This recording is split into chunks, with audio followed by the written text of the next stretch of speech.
Okay, Chariot is how the month opens for you.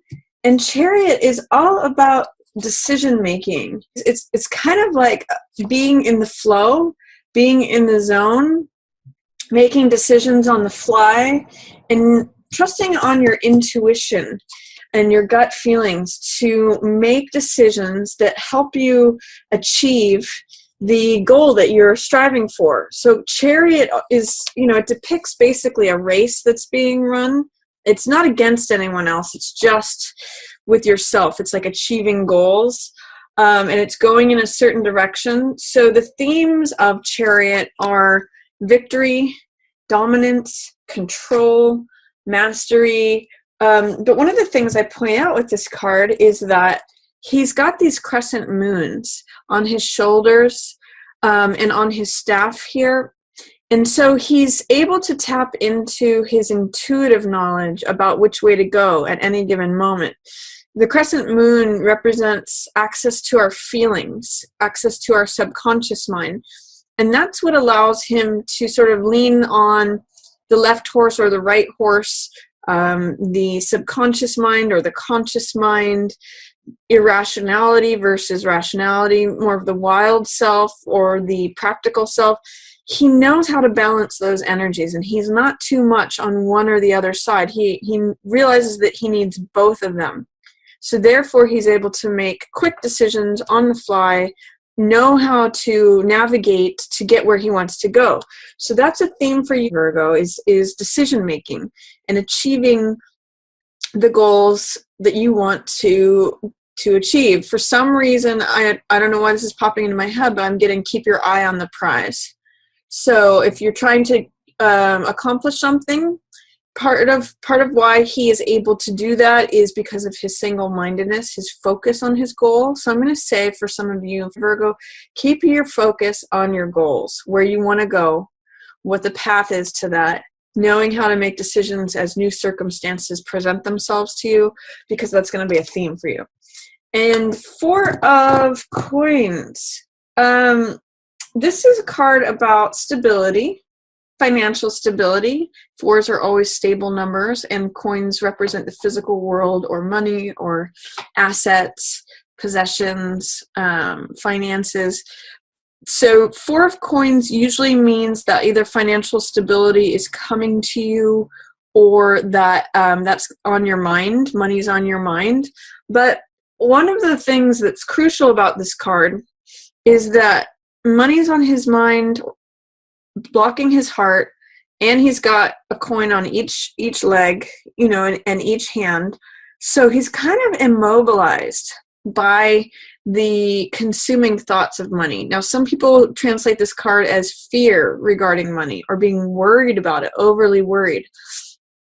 I also accept that translation, and as well, I look at it as a Midas card, King Midas, who anything he touches turns to gold. It is a card of reaping rewards from hard work. That's Four of Coins, and people who have that birth date have that trait. But it can be excessive worry about money. And also it can be, we know from the story of King Midas that because everything he touched turned to gold, even if he tried to have a loved one, like give them a hug or give them a kiss, he couldn't do it because it was all, they would turn to gold. Everything became about money. So one of the things I usually point out with this card is that he's blocking his heart. And nothing, he can't think about anything else because money's on his mind. So what I also point out with this card is that when you have a closed fist, when you're trying to hold on to something so desperately because you're fearful of letting it go, you can't receive anything else.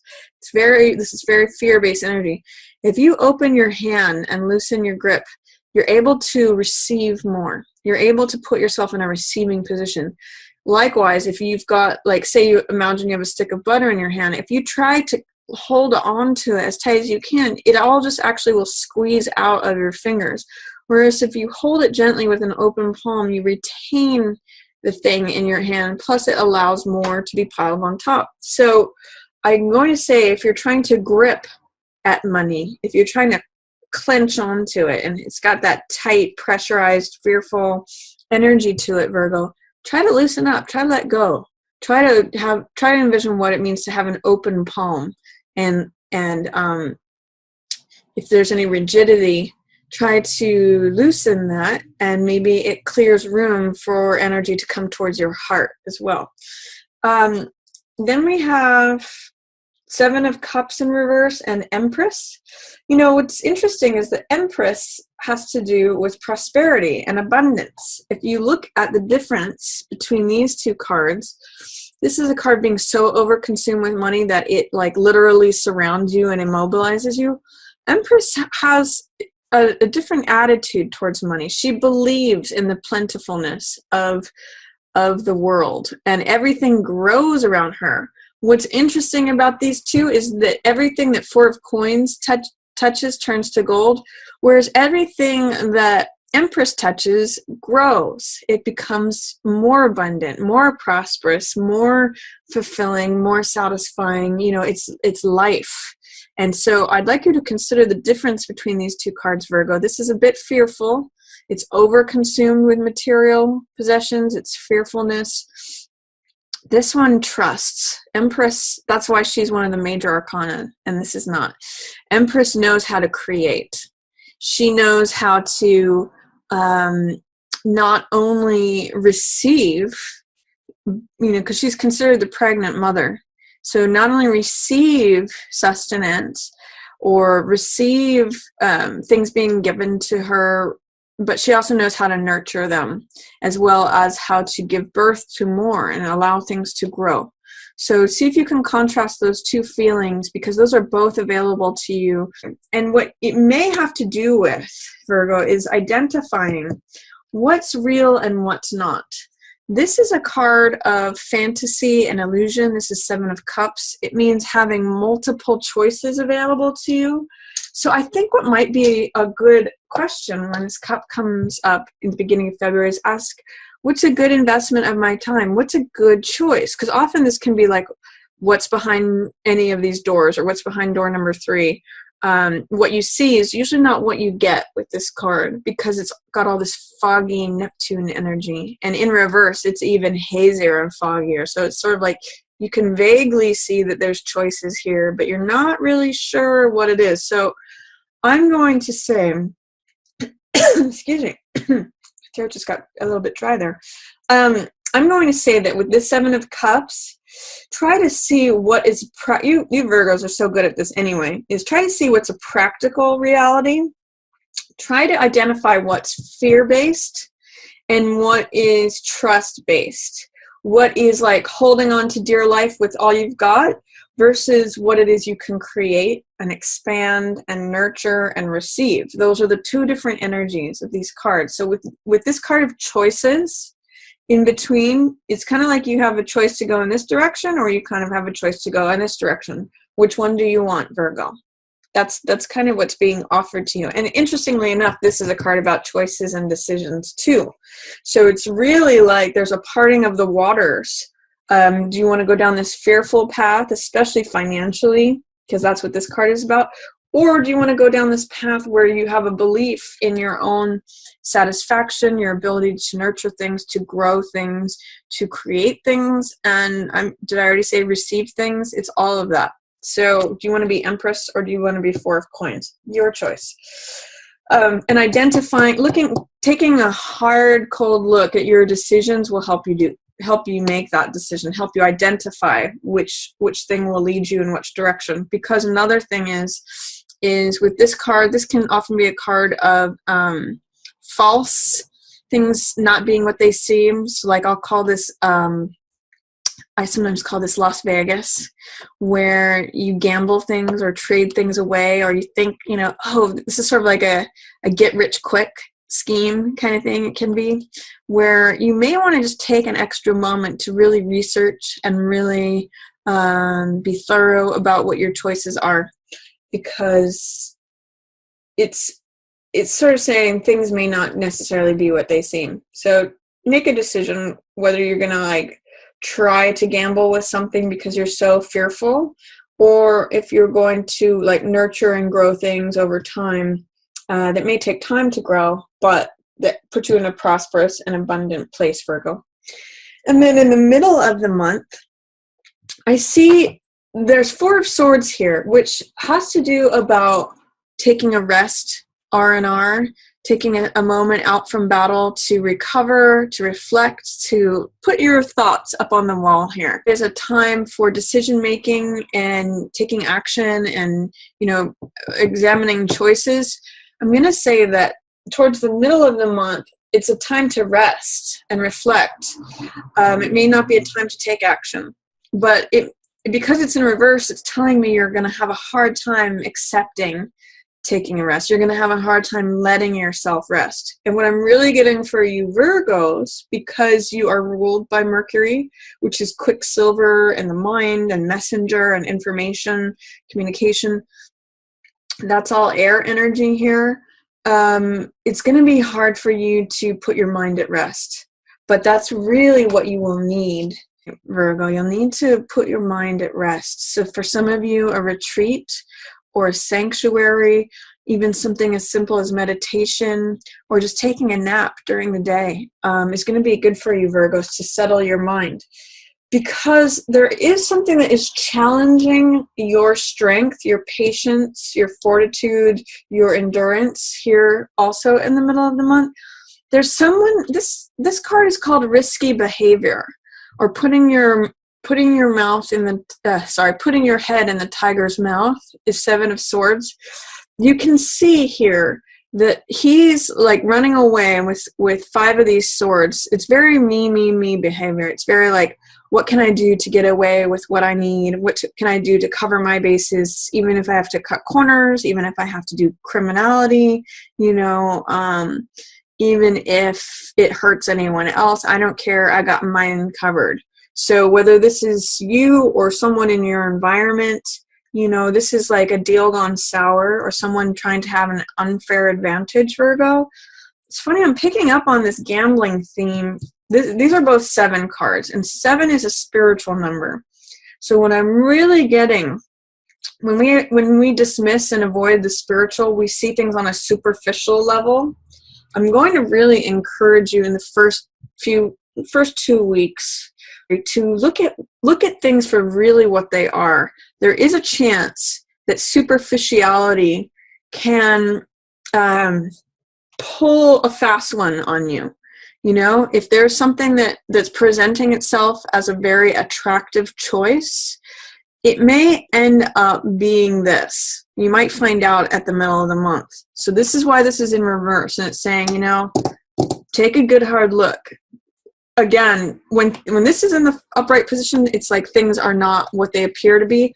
In the reverse, it's even more covered and hidden. So really examine your choices at the beginning of the month, Virgo, because I'm seeing the 7 show up again, and it's going to try your patience. This is Strength, which is a card of, again, patience, fortitude, endurance, strength. And this card has to do with softness. It's not hard control like this. You'll see that these follow each other in the major arcana. This is card 7 and this is card 8. So she's a graduation. She's the next step of evolution from Chariot.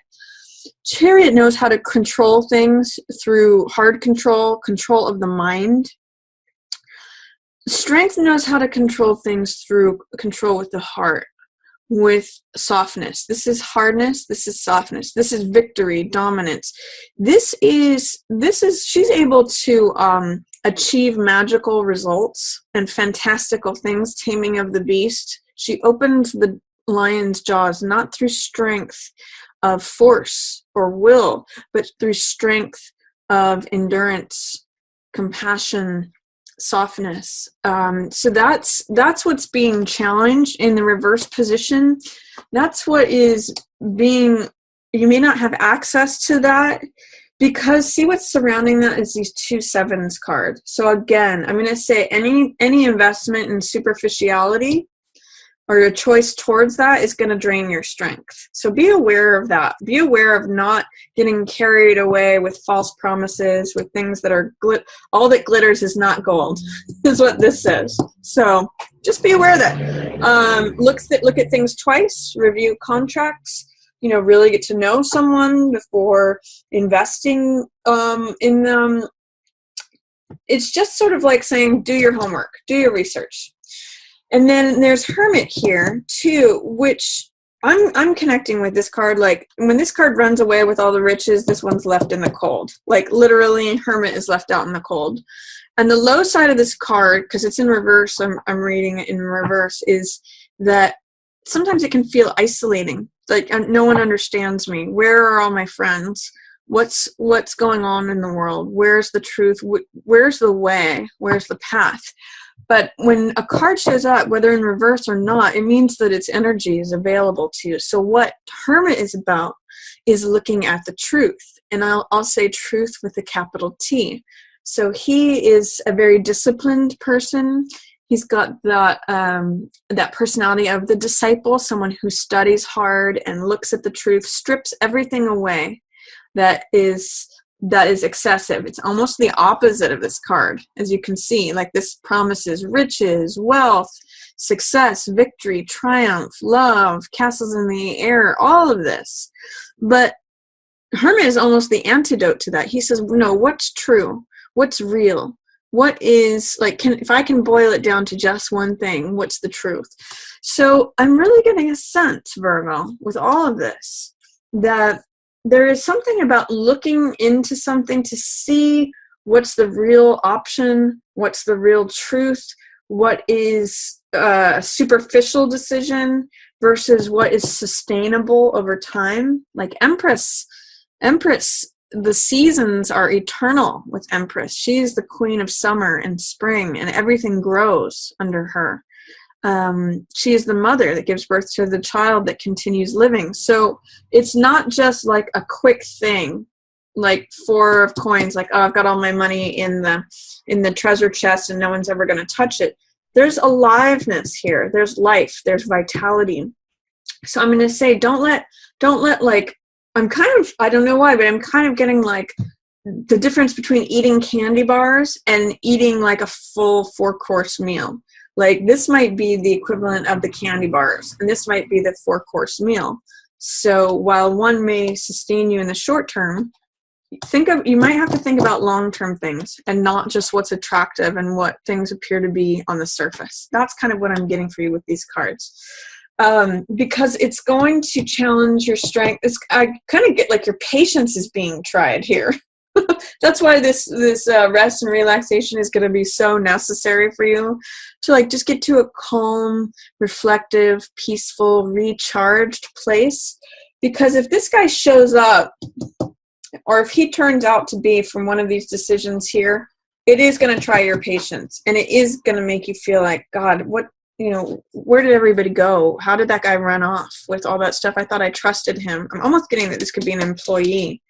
But it could be a partner. It could be just someone you're. It's kind of related. You know what I'm just getting now and seeing this is that because he's in line with this four of coins.